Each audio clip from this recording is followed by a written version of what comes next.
Yo, what's up mga bossing? So ngayon po is papakita natin sa inyo ang test print ni Alcolite Clothing. So yan yung pinaka-design nila. So syempre, as always, lagi po tayong nag-underbase ng white. So tapos ito naman is yung frame ng mismong white dun sa kanilang design. Tapos next natin dyan is yung ating light blue, tapos yung dark blue green.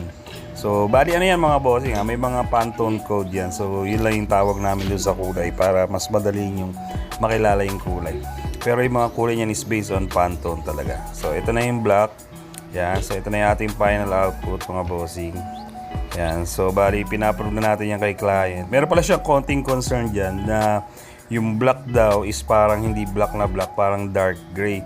So sinabi naman natin kay client na rest assured na color black mismo yung ink na gamit natin yan. Kaya ayun, napalagay naman siya at pina-proceed niya na for production. Kaya ito na siya mga bossing.